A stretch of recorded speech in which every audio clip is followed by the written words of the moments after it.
காவேரி 2 பேருமே சேர்ந்து பேசிட்டு இருக்காங்க. பாட்டிக்கு ரொம்ப உடம்பு முடியல. என்ன பண்றது எனக்கு தெரியல அப்படின்னு சொல்லிட்டு விஜய் ரொம்ப ஃபீல் பண்ணி பேசிட்டு இருக்காரு. "இங்க பாருப்பா எல்லாமே சரியாயிடும். அவங்க கொஞ்ச நேரம் தூங்கி எழுந்தா சரியாயிடும்" அப்படின்னு தாத்தா சொல்லிட்டு இருக்காரு. அதே மாதிரி அவங்கள தூங்க வைக்கிறாங்க. அப்ப விஜய் சொல்றாரு, "காவேரி நான் கொஞ்ச நாள் இங்கேயே இருந்துட்டு வரேன். பாட்டிக்கு கொஞ்சம் நல்லா இருக்கும்னு எனக்கு தோணுது" அப்படின்னு சொல்றாரு. "சரிங்க உங்களுக்கு என்ன தோணுதோ அத செய்யுங்க. நீங்க பாட்டியோட இருந்து பாட்டிய சரி பண்ணாலே எனக்கு போதும்" அப்படின்னு காவேரி சொல்றாங்க. "சரிப்பா விஜய், நீ கண்டிப்பா வந்து இங்கேயே இரு. சரியா? நீ போய் காவேரி விட்டுட்டு வா" அப்படின்னு சொல்றாரு.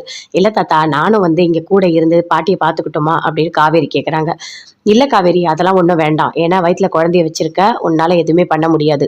நீ உங்க வீட்லயே இரு. உங்க அம்மா உன்ன நல்லா பார்த்துப்பாங்க. நான் வந்து பாட்டிய பார்த்துக்கிறேன்" அப்படின்னு விஜய் சொல்றாரு. "இல்ல எனக்கும் கஷ்டமா இருக்கு. இங்க இருக்கணும் போல இருக்கு" அப்படின்னு சொல்றாங்க. சரிம்மா நீ இருக்கிறதுனா வந்து இரு. ஒண்ணும் பிரச்சனை இல்ல. உனக்கு என்ன தோணுதோ செய்" அப்படின்னு தாத்தா சொல்றாரு. இல்ல தாத்தா வேண்டாம். நான் சொல்றத கேளுங்க" அப்படின்னு விஜய் சொல்றாரு. சரிங்க. நீங்க என்ன சொல்றீங்களோ நான் அத அப்படியே கேட்கிறேன்" அப்படின்னு காவேரி சொல்றாங்க. "சரி நீ பார்த்து போயிட்டு வாம்மா" அப்படின்னு சொல்றாங்க. அங்கருந்து 2 பேருமே சேர்ந்து வீட்டுக்கு போறாங்க. வீட்டுக்கு போன உடனேயே சாரதா கேட்குறாங்க, "எப்படி இருக்காங்க? பாட்டி எப்படி இருக்காங்க? உடம்பு முடியலன்னு சொன்னீங்களே" அப்படின்னு சொல்லிட்டு கேட்குறாங்க. நல்லா தான் இருக்காங்க. ஒண்ணும் பிரச்சனை இல்ல" அப்படின்னு விஜய் சொல்றாரு. "சரிப்பா நானும் ஒரு வாட்டி வந்து பார்த்துட்டு வந்துடுறேன்" அப்படின்னு சொல்லிட்டு சாரதா, பாட்டி எல்லாருமே சேர்ந்து சொல்றாங்க. "இல்ல இப்போதைக்கு வேண்டாம். நான் அதுக்கப்புறம் சொல்றேன்" அப்படின்னு விஜய் சொல்றாரு. "ஏன் என்னாச்சு?" அப்படின்னு சொல்லிட்டு சாரதா கேட்குறாங்க. "இல்ல அதெல்லாம் ஒண்ணும் இல்ல" அப்படின்னு விஜய் சொல்றாரு. சொல்லிட்டு உள்ள போறாரு. போயிட்டு "காவேரி நான் வந்து பாட்டி பார்த்துக்கிறேன். நான் இங்க இருக்க ட்ரெஸ் எல்லாமே எடுத்துட்டு போறேன்" அப்படின்னு சொல்லிட்டு ட்ரெஸ் எல்லாமே எடுத்து பேக் பண்றாரு. அப்ப காவேரி அப்படியே பார்க்குறாங்க. என்னதான் இருந்தாலும் நீங்க பாட்டிய போய் இப்ப பார்த்துக்கணும் தான். கூட இருக்கிறது நல்லது தான். இருந்தாலும் எனக்கும் வரணும்னு தோணுது" அப்படின்னு காவேரி சொல்றாங்க.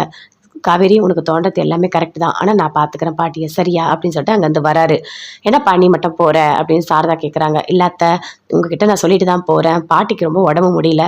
அவங்க எப்பவுமே என் ஞாபகமாவே இருக்காங்க. நான் கூட இருந்தா நல்லா இருக்கும்னு நான் நினைக்கிறேன். அதனால நான் கொஞ்ச நாள் இருந்துட்டு, பாட்டிய கொஞ்சம் சரியாயிட்டோனே நான் இங்க வரேன்" அப்படின்னு சொல்லிட்டு விஜய் சொல்றாரு. அப்போ "காவேரி நீ போலியா?" அப்படின்னு சாரதா கேட்குறாங்க. "இல்ல அவ வேண்டாம். ஏன்னா நீங்க நல்லா பார்த்துப்பீங்க. அவ மாசமா இருக்கா. அவ இங்கேயே இருக்கட்டும். நான் வந்து அப்பப்ப காவேரிய பார்த்துட்டு போறேன். ஆனா நான் பாட்டி கூட தான் இருக்க போறேன்" அப்படின்னு சொல்றாரு. "சரிப்பா நீ போய் பாட்டிய பார்த்துக்கோ. நான் காவேரிய பார்த்துக்கிறேன்" அப்படின்னு சொல்லிட்டு சாரதா சொல்றாங்க. விஜய் அங்கருந்து போறாரு. காவேரி அப்படியே பார்க்குறாங்க. "போயிட்டு வரேன் காவேரி" அப்படின்னு சொல்லிட்டு விஜய் அங்கருந்து கிளம்புறாரு. காவேரி யோசிக்கிறாங்க. இவர பிரிஞ்சு எப்படி இருக்க போறேன்னே தெரியலையே அப்படின்னு சொல்லிட்டு.